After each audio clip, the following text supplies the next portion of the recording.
Have you ever wondered what truly sets intelligent people apart? It's not their ability to quote philosophers or solve complex equations. It's what they choose to walk away from. Real intelligence doesn't always speak. Sometimes it simply listens, observes, and stays silent. In a noisy world obsessed with being seen and heard, the smartest minds choose something else: discernment. They don't rush to react or prove themselves. They protect their peace like it's sacred. They know not every room deserves their presence, not every opinion deserves a response, and not every fight is worth entering. This isn't passivity, it's wisdom in action. Welcome back to Stoic Power Lab, your daily dose of timeless Stoic wisdom, a form of inner strength that Stoic philosophers like Marcus Aurelius once taught. You see, Stoicism reminds us, the truly wise are not those who shout the loudest, but those who stand calm in the storm. Intelligence, then, is less about knowing everything and more about knowing what to avoid. So if you've ever felt overwhelmed by chaos, misunderstood in your quiet strength, or simply tired of overthinking, you're in the right place. This video will explore 10 powerful behaviors that intelligent people consciously avoid, not to impress others, but to maintain clarity, calm, and control over their own lives. Let's begin a journey, not to become louder, but to become sharper, stronger, and more peacefully grounded in who we are.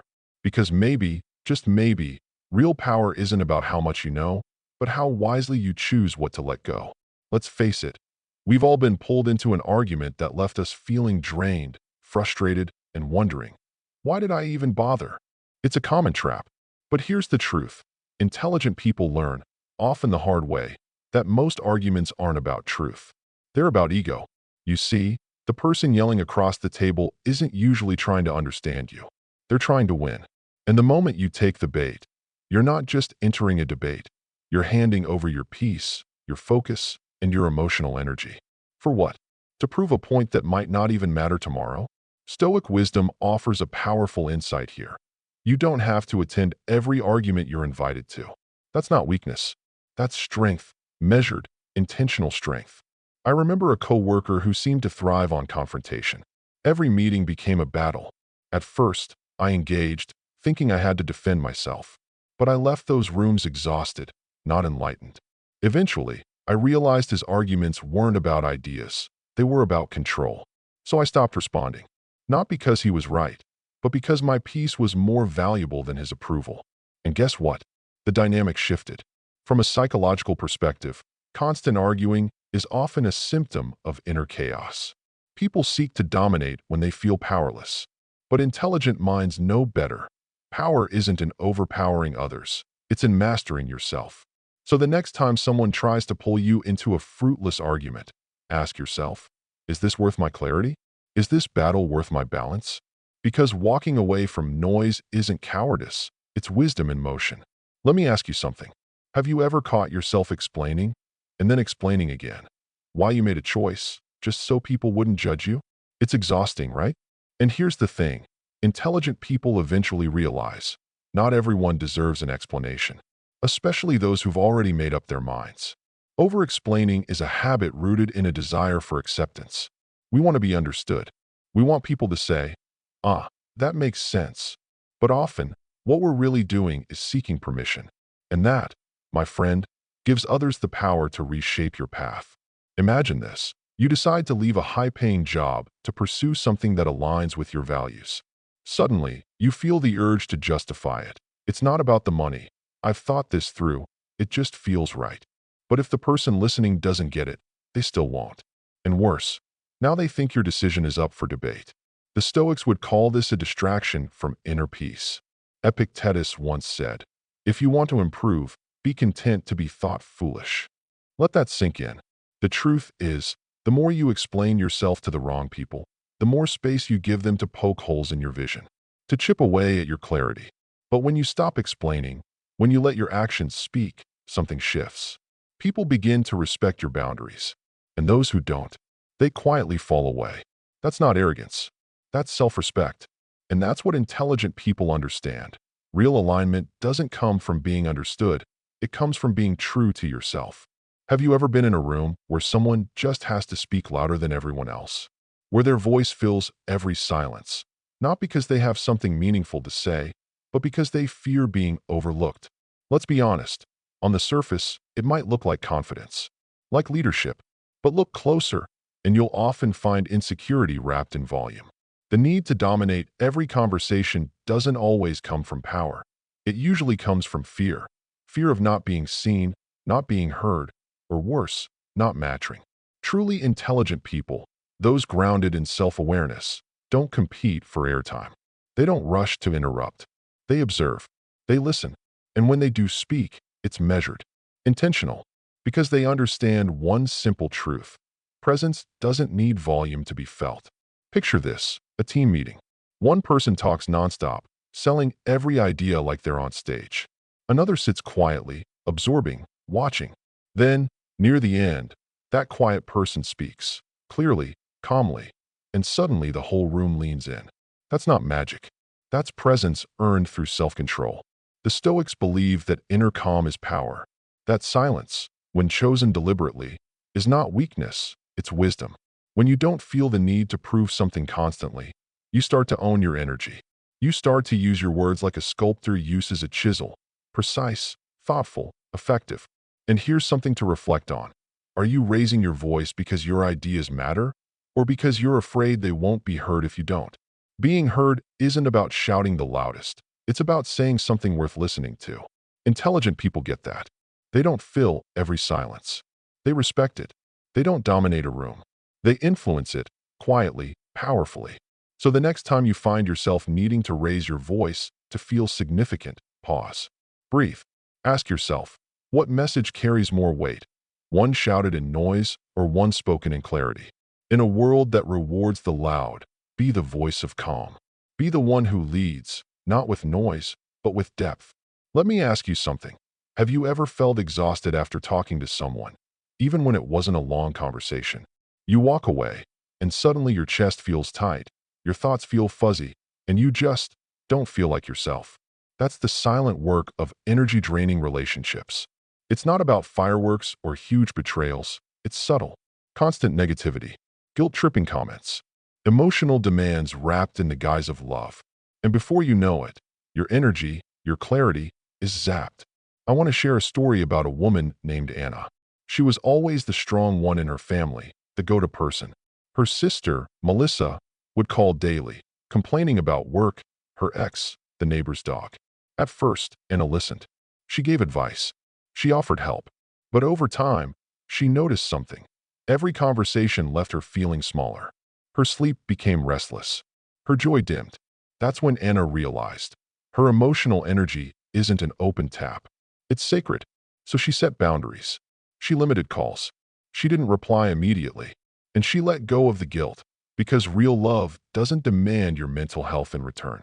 Here's the truth. Intelligent people, those with inner discipline and self-awareness, know this instinctively. They recognize the drain early. They see it in the subtle shifts in their mood. And they act, not because they stop caring, but because they care enough about themselves to protect their peace. Stoic philosophy teaches this powerfully. Marcus Aurelius said something like, "You don't have to turn every little thing into a tragedy. You don't have to fix every problem, absorb every emotion, or absorb burdens people place on you. You can step back without stepping away from caring." Setting boundaries isn't cold. It's a demonstration of respect for yourself and the other person.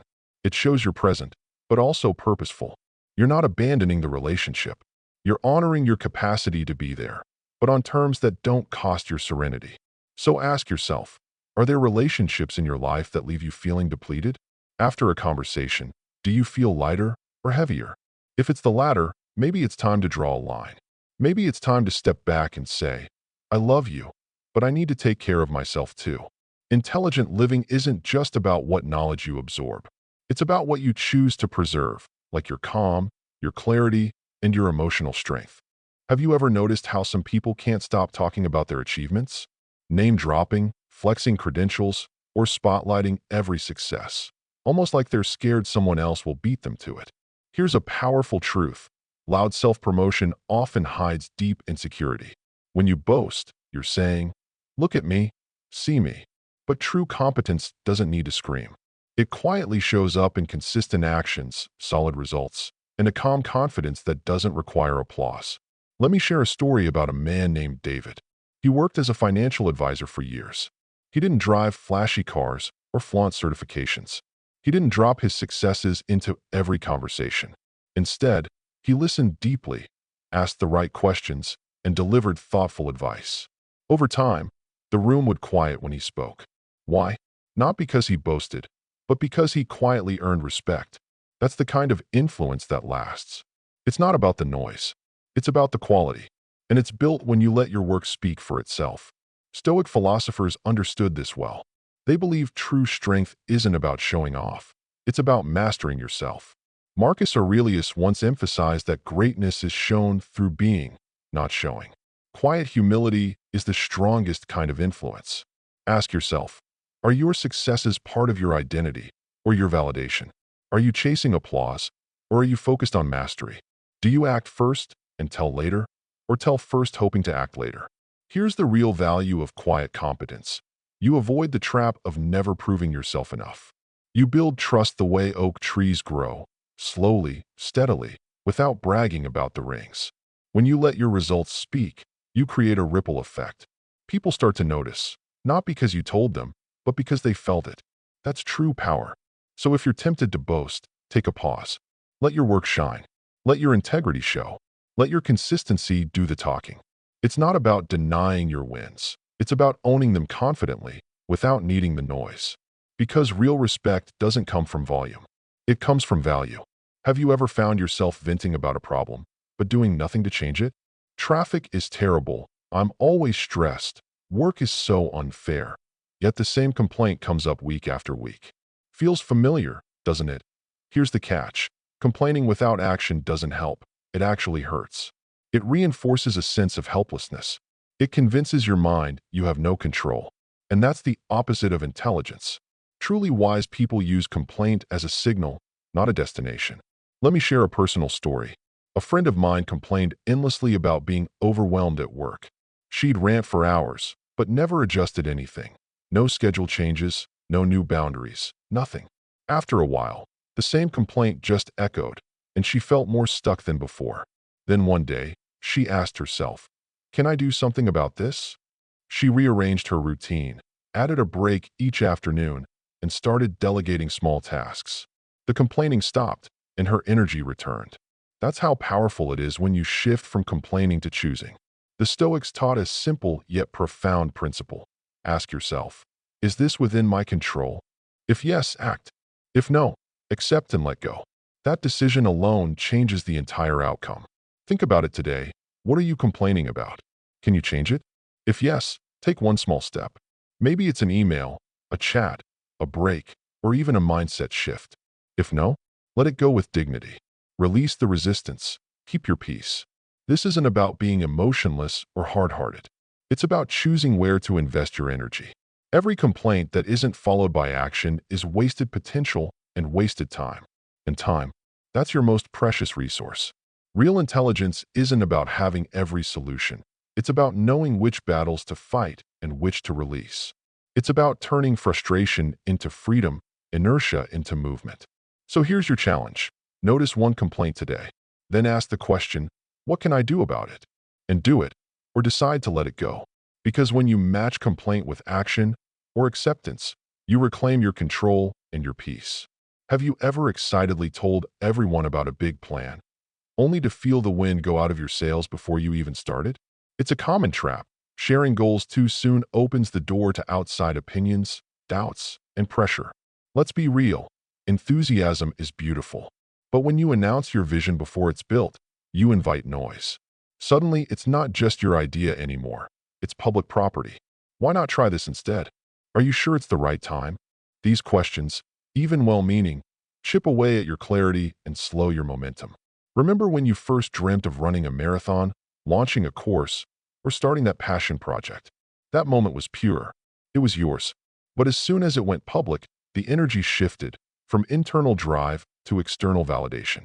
Here's where Stoic wisdom offers sharp insight. Let your work speak quietly until it's ready. The real power of a plan lives in the doing, not the telling. A mentor of mine was quietly writing a book. For weeks, she refused to share. No hype, no announcements, just steady progress. Then, when she had a finished manuscript, she shared, not to seek praise, but to let the result shine on its own. And guess what? The impact was deeper, more authentic, because she built first, spoke later. That's the gift of discretion. You preserve your energy. You protect your focus. And you avoid the trap of feeling accomplished before you actually are. Praise before perfection often kills momentum. So here's a reflection moment. What goal have you shared too early? Is it costing you mental bandwidth? If you haven't started, or you haven't finished, maybe it's time to hold it closer. Let curiosity drive you, not validation. Build quietly, consistently, purposefully. And when it's ready, share not to impress, but to inspire. Because intelligent people know, results outlast words. Action outshines ambition. Quiet discipline always speaks louder than early announcements. Your work deserves that respect. And so does your journey. Let me ask you something. How many times have you said, "It's fine," when it wasn't fine? How many times have you smiled through discomfort, letting someone cross a line you clearly drew? You're not alone. But here's the truth. Every time we let it slide, we're teaching others how little our boundaries matter. Intelligent people know this, and they make different choices. They understand that boundaries aren't walls, they're filters. Filters that protect energy, clarity, and self-respect. When someone dismisses your no, makes jokes at your expense, or consistently drains your time without regard, it's not harmless. It's a message. And that message is, your comfort doesn't matter to me. Think about it. Have you ever left a conversation feeling emotionally wrung out? Not because it was intense, but because someone chipped away at your limits? That's not connection. That's erosion. Stoic wisdom is clear here. Your peace is your responsibility. Seneca advised us to walk with those who elevate our virtues, not test our patience. And when someone repeatedly violates your boundaries, no explanation is owed. You don't need to justify stepping back. You need to honor yourself enough to do it. I once had a colleague who'd barge into my office without knocking, mid-thought, mid-call. No awareness, no respect. At first, I brushed it off. But soon, I noticed my creativity dimmed. My anxiety spiked. I dreaded his footsteps. That's when I remembered this. Boundaries aren't selfish, they're sacred. I installed a simple sign, "Do not disturb." Deep work in progress. He grumbled, but he stopped. It wasn't about the sign. It was about reclaiming my space. You can do the same, whether it's a family member, friend, or coworker. If someone continuously ignores your limits, you owe it to yourself to respond with clarity. You don't have to fight. You don't have to explain endlessly. Sometimes, the most powerful response is simply distance. Intelligent people protect their peace like it's a priceless asset, because it is. They know that those who respect your boundaries are the ones worth keeping close. The rest? Let them feel the silence where access used to be. Because enforcing boundaries isn't cruelty, it's wisdom in action. Have you ever met someone who just has to win every argument? Every disagreement turns into a courtroom. Every conversation becomes a competition. And maybe, just maybe, you've caught yourself doing it too. Here's the catch. Needing to always be right may seem like confidence, but it often signals something else, fear. A fear of being overlooked, misunderstood, or seen as less competent. But intelligent people? They take a different path. They've learned that relationships thrive not on correctness, but on connection. That sometimes, being kind is more powerful than being right. They know that every argument won at the expense of trust is still a loss. So instead of constantly proving a point, they choose peace, patience, and presence. Let's talk about Fred Rogers. Yes, Mr. Rogers. In 1969, he stood before the U.S. Senate to defend funding for public television. The senator was skeptical, dismissive. But Rogers didn't fight. He didn't debate. He didn't even raise his voice. He simply spoke, calmly, sincerely, with heart. By the end, that same senator, visibly moved, awarded his request on the spot. No shouting, no proving, just truth, delivered with humility. That's the kind of quiet conviction intelligent people embody. Not the kind that needs to dominate, but the kind that earns respect by being centered. Now, ask yourself, when was the last time you let someone else be right? Not because they were, but because the relationship mattered more?